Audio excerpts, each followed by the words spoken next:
자, 앞전에 했던 내용들 중에 대기함수라든가 또는 클로저 라는 개념에 대해서 몇 개를 조금 해보도록 하죠. 일단은 아예 그 설명해준 사이트들을 찾아가지고 어떤 식으로 나와 있는가를 한번 먼저 보겠습니다. 자, 저런 건 대부분 이제 MDN이 잘 나와 있기 때문에 MDN을 통해서 재귀함수 해보겠습니다. 그러면은 뭐 위에 같은 거예요. 거기 갖다 보시면 됩니다.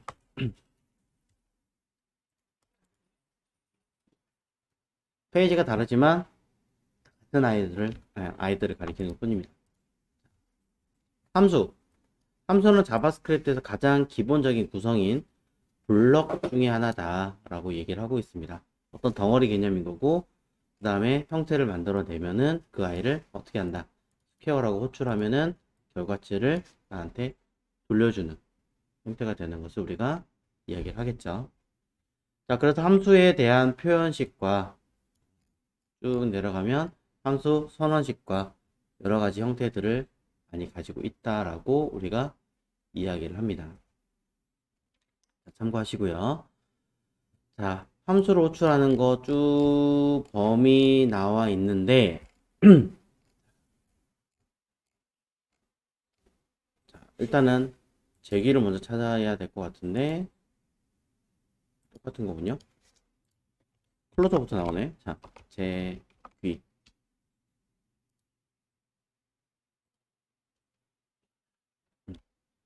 딱히 이거 말고 설명 없군요.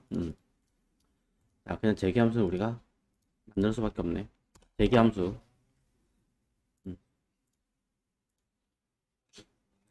있어요.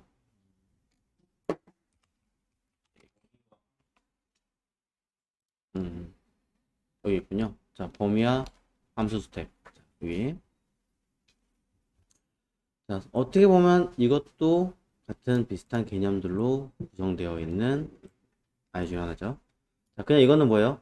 중첩 함수죠. 함수 안에 작업을 하고 이것을 다시 호출을 하고 다시 호출하게 만드는, 이거 되게 많아요. 자, 이 개념부터 한번 잠깐 보도록 할게요. 여기 대기나 클로저 다 들어가 있는 건데, 중첩 함수부터 그냥 보자고요. 내용 나온 거.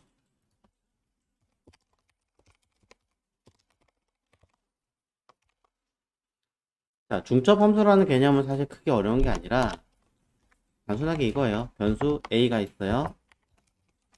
펑션, 자, 이 안에 변수 b가 있어요. 펑션, 이 안에 변수 c가 있어요. 펑션. 이렇게 처리된 형태를 그냥 중첩 함수라고 이야기를 하겠죠.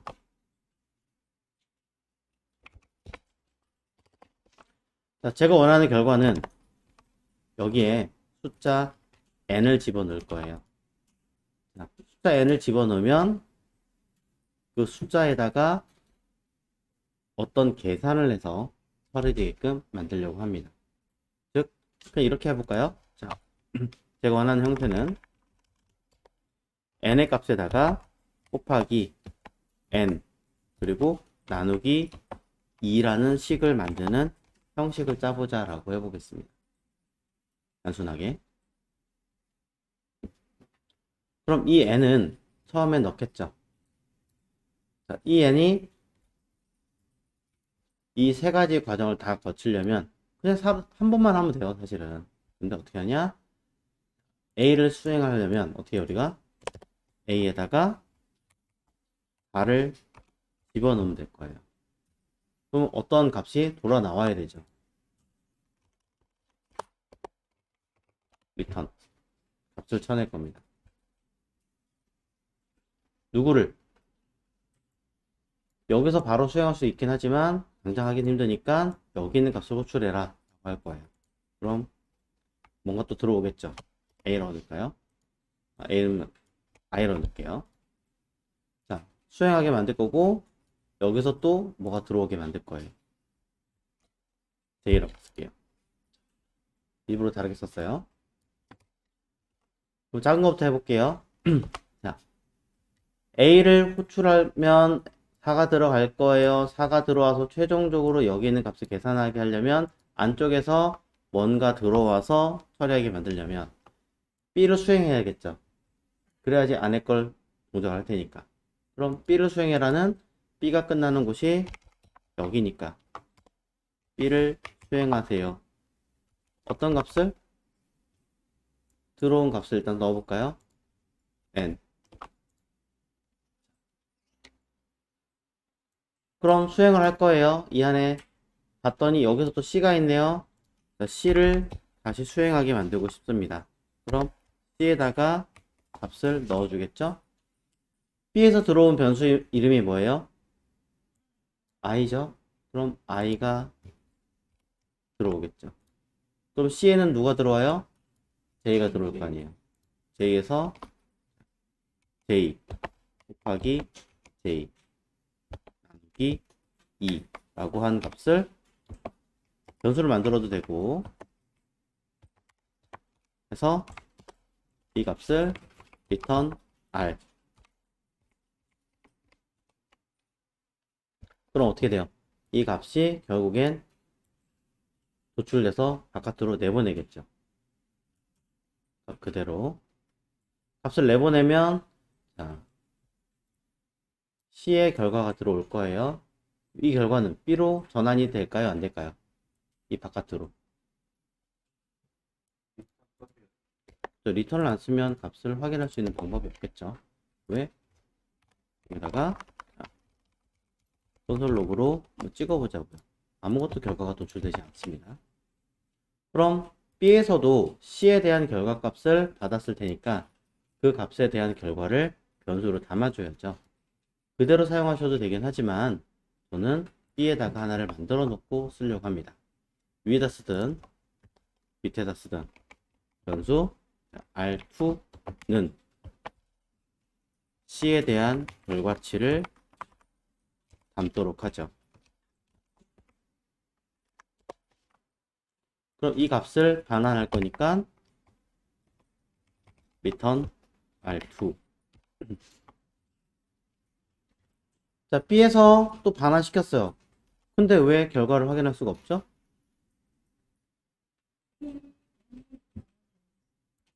반환했고 반환했지만 B에 대한 결과치를 다시 A에서 반을 한 번 더 해줘야 되죠. 변수 R3 만들고 return R3라고 쓰면 드디어 값을 확인할 수 있게 만들어줍니다. 이걸 우리는 뭐라 그런다? 중첩 함수라고 그런다. 함수 내부의 다른 함수, 함수 내부의 다른 함수 불러오는 경우가 있습니다. 그냥 단순하게 식으로 제가 최대한 단순하게 써놓기는 했지만 이런 경우가 발생을 하겠죠. 이때 약간의 식을 좀 바꿔볼까요? 바깥에서 들어오고 들어오기만 호출했어요. 저는 C만 그냥 계산을 하게 만들어 놨어요. 알고 들어온 상태에서 이렇게 빼버리면 나누기 2가 없어져 버리잖아요. 그죠? 이 값을 어디서? 이렇게 할 수도 있겠죠. 네.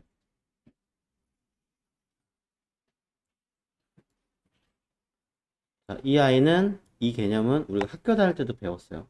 수학 말고 한수로. 무슨 말인지 잘 보세요. 자, 곱하기가 아니라 제가 더한다고 쳤을 때 어떻게 해요? 앞에 거 먼저 계산하게 만들려면 우리는 어떻게 해요? 학교 다닐 때 가로를 만들었잖아요. 네, 그 개념으로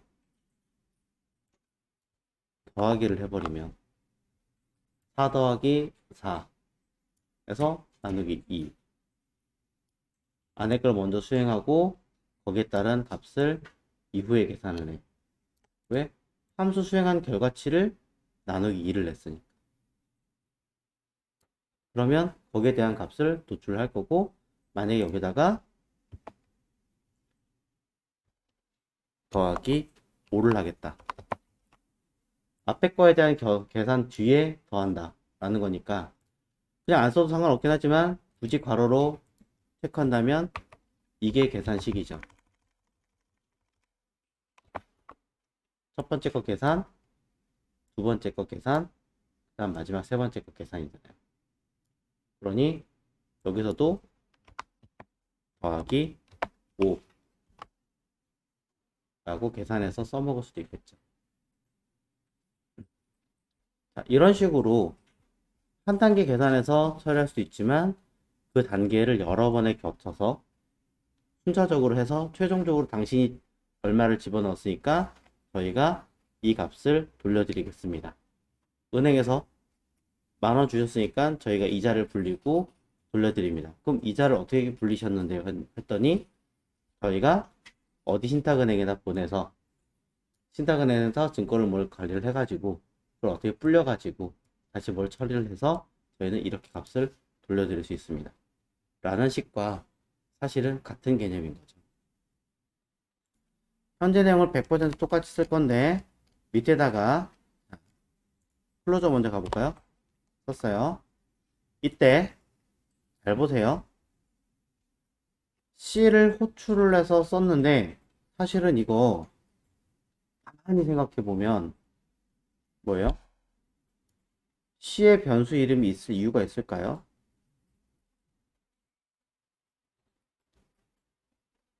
없죠. 그죠?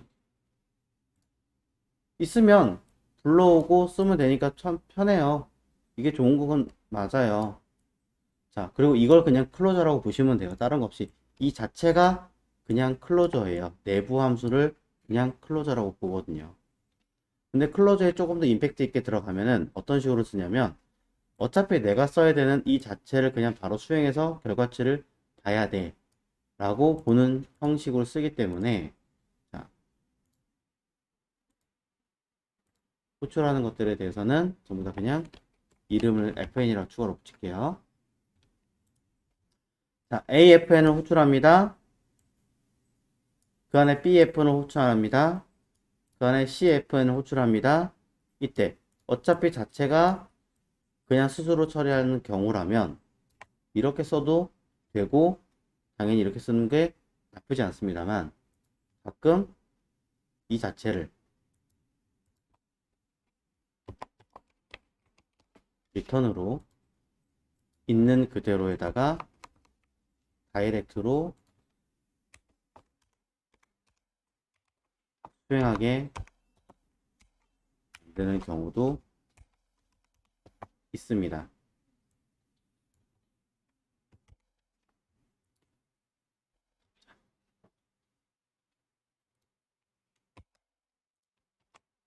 이게 즉시 실행 함수죠.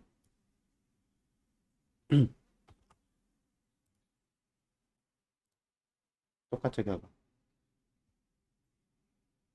바꿔 얘기하면 안에 들어있는 이 B 이름이 있을 필요가 있어요? 사실은 없잖아요. 수행하면 바로 그냥 호출하면 되는 거니까. 그럼 나도 이건 그냥 함수로 그냥 끌어내서 쓸래 라고 해버리면 얘는 똑같이 바로 동시에 그냥 리턴 들어가야 되니까 들어가는 값은 n이었으니까 n 5 수식이 있었으니까 바로 리턴했으니까 이렇게 들어갈 수도 있다. 중첩 함수에 더 디테일하게 바꾸는 거고 사실 클로저의 가장 핵심은 이런 개념으로 들어가죠.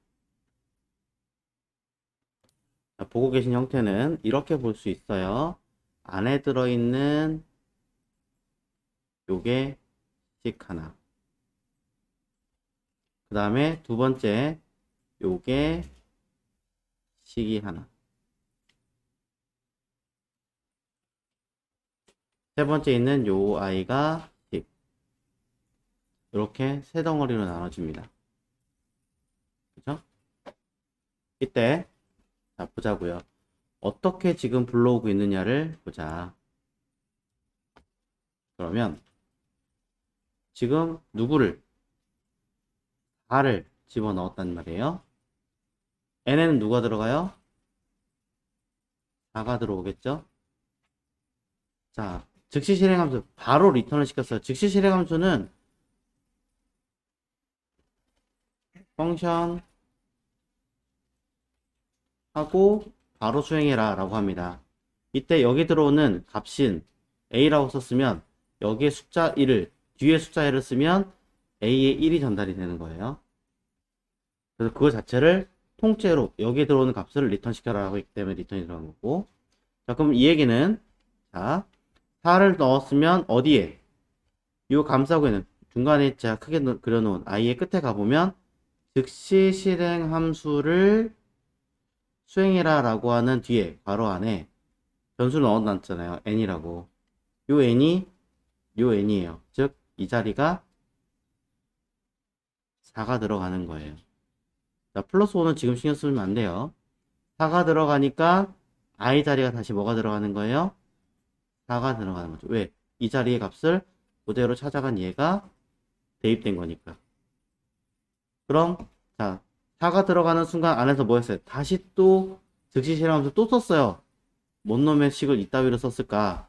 자, 제가 썼지만 참 괴랄하죠. 이 안에 들어있는 4는 다시 어디로 가요? 요 i 자리로 4가 전달이 되겠죠. 그럼 요 값은 j 자리에 매개 변수로 들어가겠죠. 4가 전달이 돼요. 자, 드디어 전달된 4는 j니까 4 더하기 4가 되겠죠. 그 값을 뭐 했어요? 변수 아래 담아서 r을 리턴 반환했어요. 반환된 값을 바로 리턴하려고 했더니 뒤에 뭐 해놨어요? 나누기 2를 해놨어요. 즉 요거 때문에 리턴된 r은 8이니까 8 나누기 2를 하라고 한 i를 뭐 했다? 리턴을 시켰습니다. 그렇죠? 자, 리턴을 시켰으니까 다시 어디로 가요? 요 바로 얘 파란색 영역으로 돌아오겠죠? 자, 파란색 영역에서는 다시 밑으로 갔더니 자, 8 나누기 하면 4잖아요. 4가 들어온 상태에서 뭐 해라? 플러스 5를 해라. 4 더하기 5를 해라. 라고 했고 이 값을 뭐 해라? 다시 리턴 시켜라. 반환했어요. 그러니까 어디까지? AFN까지로 가겠죠. 왜? AFN에서 리턴으로 했으니까. 그럼 밖에서는 우리가 본 건 4 더하기 5니까 결국 도출된 값은 9라는 값으로 수행되게끔 만들어라.